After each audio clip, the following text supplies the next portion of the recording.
Hi, Planting Science teachers and mentors. In this video, we're going to explore the group page and take a look at the information and features that you can find there. So I'm here, I'm logged in as my demo teacher. I'm going to click on this group, which is the demo group. Um, Please note that the features that we're going to talk about right here will only apply to active groups that are either currently participating in planting science or are waiting to get started. After the session is ended and a group is archived, a lot of this capability will go away. You'll be able to see it, but you won't be able to affect it. First, note that just like on our member dashboard, we have kind of a big information pane as well as a menu here to the left.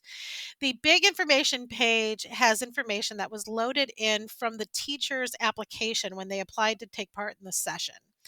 Obviously, some things could change during the course of the session. So it is possible to make some changes, more possible actually than we'd like, because there's certain changes you can make that can affect things in a negative way. So you just want to be a little bit careful with that. But if you come here, notice that this is group manager. It's going to say that for the teacher and for the liaison as well as for staff. And that's because those three levels all have the same managerial capabilities with the groups. So you're going to want to come here, click on Edit Group Settings. And this page is very, very long. Notice how far down we can scroll. It also has this group files pane that will follow you all the way down. So if at any point you want to upload a file, you can do it anywhere on this page that you want to. A couple of things though, we ask that you not change your title. It is possible for you to do that, and if you do, it's not a crisis. But what happens is that we lose you in the alphabetical order sorting that we're used to. So if you could leave that alone, be fine. If you want to enter tags, that is okay, I guess. That's really only useful in group, like if you're having somebody sort through groups looking for something specific. So you can do it, but it's not really going to do any good given how we use the platform. You can amend your name if you'd like it to be spelled differently or phrased differently. You can obviously change your school name. You'll notice that the public and private descriptions are both left empty. That's just because the way we use the platform currently, they're not really useful. But if you put information in there, it will appear on your overview page. Your start and your end dates are probably the thing that are most likely to need to be changed at some point, especially if if a delay comes up and you need to change your start date, or it's running a little longer than you thought. So you might want to change your end date. So you just come here to do that and it will be reflected on that main page. You can change your investigation theme here, but it's not going to have any material change. All it will do is confuse people. Once the session begins, you should have your materials and you should be good to go. If you ever need to change your investigation theme, you'll want to talk to the staff first.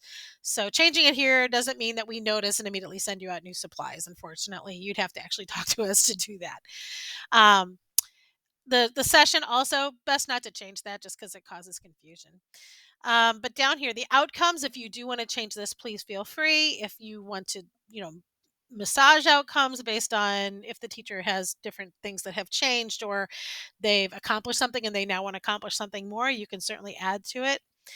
By the same token, if you have breaks that need to change, you can certainly do that here.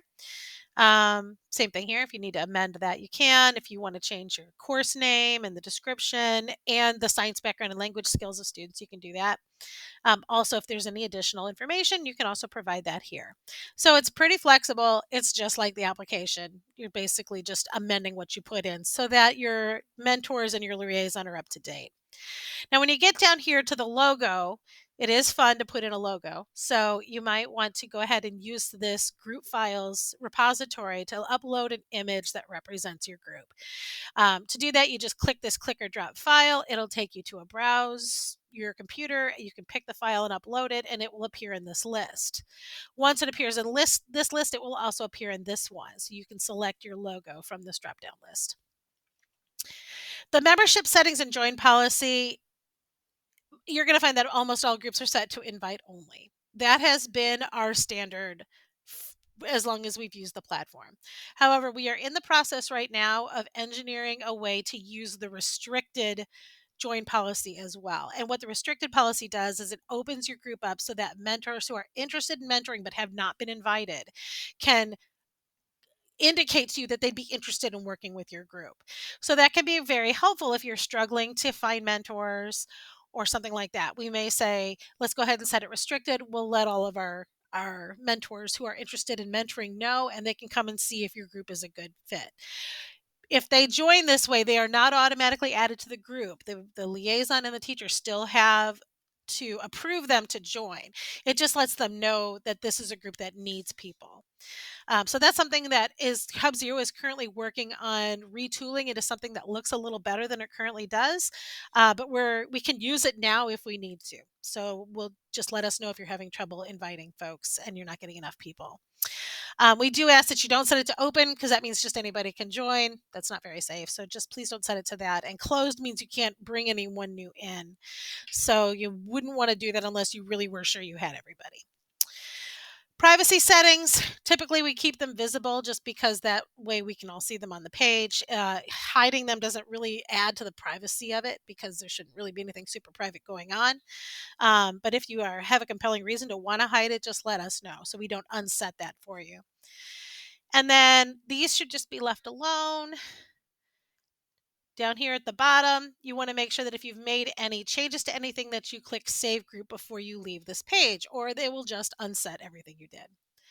So I'm going to click Save Group, and it takes me back out to the main page. So now we're going to talk about the other things down here in this menu. The members page, obviously, is where you go to see the members. And it's important to note that students are not members of the group. This is the group, so students do not appear in this list. That's important because that means that the overview page and everything that's here is not visible to students. It is, however, visible to your liaison, to the planting science staff, and to your teacher. And so anything that you post, say in the forum or whatever, those visible to all your mentors and the people that are members of the group. Um, I did want to point out some of you may have an extra planting staff person. We have 2 coordinators now, and the coordinators have certain groups that they're monitoring specifically. So if you have an extra planting science person, that's why. You can click here to see just the people who are managers of the group. You can click pending. If you have your group set to restricted, anyone who offers to work with your group will show up under pending. And if you send out invitations, your invitations will be set here underneath invitees. So you'll want to come here after you've invited folks. And if they haven't responded in a couple of days, you want to cancel those invitations. This is where you come to do that, the invitees tab. The announcements is a great place to come if you have something relatively important that you need people to know right away. So basically, what this does is it posts a message to your group page in a red banner. It's a great way to let everyone in your group know, for example, that school has been canceled due to weather or illness, or even if something great has happened, like we're going on a field trip. I don't know. So anytime you have a big schedule change that you need people to know more or less right away, this is where you can come to post it. When you send it this way, again, it will appear in a banner, but it will also be emailed out to every member of the group so that they'll be able to see that something's coming up.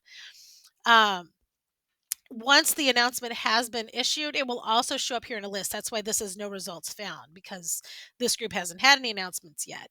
But once you've used one, it'll be in a list there. So even if somebody missed the email, they can come to the announcements page and see what announcements have been posted. The calendar is also a great way to communicate. This is not required, but it is really helpful to both liaisons and mentors if they kind of have a sense of what the timing is in the classroom. So it works a lot like a Google Calendar. You can click on a date, it'll call up and add a group event. You can describe what's going on. You can add files if you want to, but add submit new event to add it to the calendar. That's available to everyone in the group so they can kind of get a sense of your pacing. Again, not required, but it is very helpful. The forum, most people do use the forum. This is a great way to stay in communication with your teachers and your liaison and your mentors. Should already be a discussion set up for introductions and for updates. Very much encourage everyone who's a member of the group to post an introduction so everyone knows who we're working with. And then updates is usually used by the teacher, although liaisons and mentors can post updates as well. But this is another way that the teacher can keep everyone abreast of what's going on in the classroom. By the same token, You can also come back here, up here to click on all categories to go back out. This questions discussion is a place where everyone can post questions about what's going on. So if students have posted something and a mentor doesn't understand what they're talking about, they can come here to ask for clarification. So it's very helpful. Please definitely use your forum. And again, just remember that students cannot see the forum. So don't post anything here you want students to see, but by the same token, you can post here resting assured that students will not be reading it. The projects here, this is where the actual student projects live. In this case, we've created 3 sample projects. And you'll notice that each project has its own team and its own updates feed. And we are going to do another video where we delve into the project specifically. But notice that mine says manager on all of these because in this case, I am logged in as the teacher of the group. So teachers, liaison, and staff can see and get into all of the projects. Mentors can see the projects, but they can only go into the project that they are working with. So they will not they would not see this as blue as a link they can click. Also, theirs would say member, not manager. So again, we're going to have another video where we go in depth on projects, but it is important to note that these 2 tabs here at the top are very important. The updates feed gives you a way that you can post a message to the updates feed of every project at the same time. You can also from here post specific projects if you want to. But this is a great way to remind students of what they should be posting that day. So if you're the teacher and you want to make sure that they remember that today's the day they should be doing this, you can post this here. The students and their mentor will see it. You can also from down here see all of the updates that students have posted in the order that they posted them. So it's not narrative because it'll be all scrambled up depending on who posted when, but you can do a quick glance here. If you're the teacher and you want to make sure that all your groups did post something, you can come here and see all in one place all the posts that have been put up in one day. And then finally, this tab here is where you're going to add and edit your students. So obviously right now we don't have anybody in because we're going to demo that in another video. But if you have students who lose their passwords or you need to add or change students from different groups, this is the tab you're going to come to. Okay. So projects page is very, very useful. The files page, this is basically the link to the same file repository that we saw when we were looking at the group information, the one that slides up and down the side. You can also come here to add files. You can add handouts here. You can add images here. Just again, be aware students can't see these. So this isn't the place to upload a handout that you want students to complete. However, you may want to upload handouts here if you want your mentors and liaison to see what your students are working with in the classroom. So it's handy for that. Last thing is these 2 reports. The project status report shows who has posted when. So it color codes each group based on who has posted most recently. And if the text here is all black, what that means is that the conversation's moving along. It's just there's been posts that have been happening in the last couple of days. Nobody looks like they've stalled out. Right now, there's no activity on them, so they look red because they haven't started yet. Groups might turn red also because they're done and that's why they aren't posting. So it's important to know context with this, but this will tell you at a glance kind of what groups are doing what.